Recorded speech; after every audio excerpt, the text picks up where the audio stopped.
Okay, greetings everybody. My name is CoinStamp. Most people call me Coin, and welcome.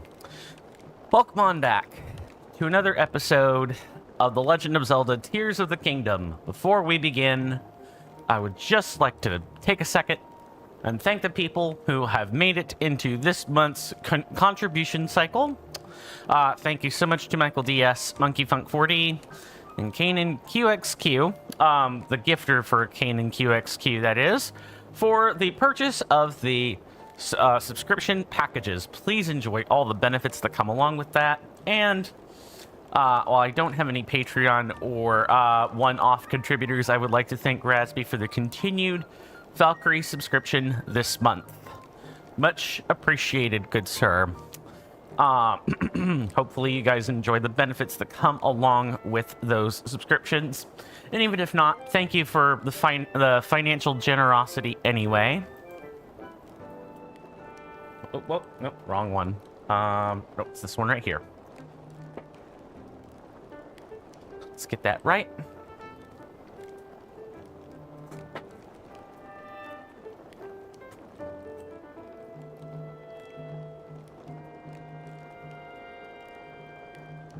Sorry, just moving a few bits around. Hello, Flairtune. Welcome on back from yesterday. Good to see you again. Hopefully you're doing well in both body and mind, and I hope you enjoy your stay. You've come in just in time. Hey there, Lucas Soccer. Well, hello. I loved your stream yesterday and can't wait to watch this one. Thank you, Lucas Soccer. I'll do my best to provide a good one today. It is going to be a bit more monotonous, though. So, I hope everyone is going to have a good time today. I can't wait to get started, but we got bookkeeping to do before we do that. So first, last time we were in the legendary Stormwind Arc, and we spent the entire episode or I'm sorry, not the entire episode. We spent about 90 minutes of that episode, you know, exploring and delving into the dungeon, you know, seeing what Bappy's first dungeon in Tears of the Kingdom looks like. We completed the dungeon, we fought Caldera, which was a fairly nice fight. A little bit disappointing, but that's merely because I found it a bit easy. Anyway, I'm a Souls gamer, so that is to be expected. Then after that, you know, we figured out, oh, the Tulin is the Sage of Wind. Here's your, you know, Sage's Stone as a reward, and we gain the power to create gusts of wind on our own. Then after that, and enduring a lot of cutscenes, we did pick up on a few side quests here, and I, of course, have to remark these areas because I game overed while I was grabbing coffee. As is expected, I cannot have a good day without something going wrong. I jest. Mostly. Today's episode... Oh, sorry, not done with the recap. We then went over to Lookout Landing, got a bunch of quests done. We got, quote-unquote, the Autobuild quest and completed it instantaneously because we already grabbed Autobuild way earlier. We saw Robbie off to Hateno Village. Then we fixed up the stable and did a bunch of other small things toward the end of stream. That is basically what happened. Today is going to be a... Caldera was weak from its goon sessions that caused the...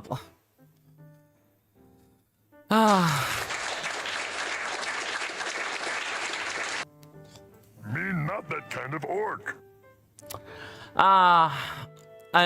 Yet another spinster in the chat, everybody. I am blessed with an audience that is way funnier than I am. Your jokes everyone's jokes, I feel, are going to liven the stream as we all kind of come in. honest, and we accept jokes big or small, adult or child, PG-13 or NC-17. Just don't violate terms of service. That's really all I can ask. Get the travel medallions. I do not know where those are. I get the feeling that the travel medallions might even be in the next area, and if that's the case, we're probably not getting them for a while. However, your suggestion has been duly noted. I will make sure I have factored that in somewhere. Robbie? Oh, then we're definitely not getting that for a while. Robbie's like... Let's see. This would probably be Necluda. Probably somewhere over here at Hateno. Yeah, we have the place like marked down in a quest, so we'll be getting it at some point. But for now, I do definitely. We got so many Koroks to get today. I appreciate the recommendation, Flairtoon. Like I said, I've put it on the docket as something to do when we come into it. So the way I'm going to probably factor in that suggestion then is today we're going to focus on Hebra. We're going to take a couple of streams to do that. We're going to get all the Koroks. Then after that, we're going to take a detour toward Kakariko Village. And we'll probably also take a detour to Hateno as well before we figure out the next place we're going. Or rather, before we start continuing that march toward, Death Mountain / Elden Volcano, like the Elden Mountains, basically. That's kind of how I'm going to factor that in. So, we're going to make our start by marking some stuff in Sky really quick, as well as 2 pins that I'm going to have to remark really quick. Let's see. We've got a lot of stuff going on. Best armor piece quest there is. Okay. And the Slay Queen headdress. A Slay Queen so a really cool headdress. Got it. Okay, I'll be on the lookout. Flairtoon also said I missed this earlier. Still continuing on your no extra hearts challenge, so you're completing the game with only 4 hearts. Good luck. Not that I think you need it, because you've beaten the game twice, if I recall correctly, but, 4 hearts ain't easy. So, yeah, definitely good luck.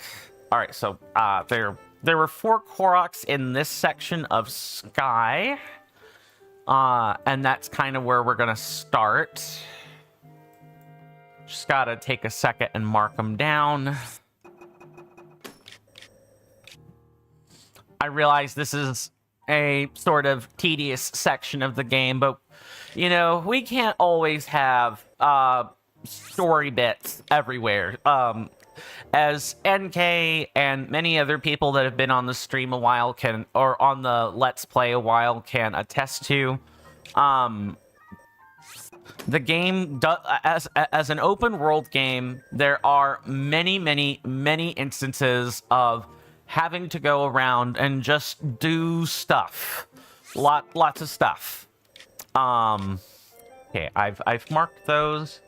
Let's go to the shrine, and then let's quickly save the game after that, so I don't have to remark. Probably for the best.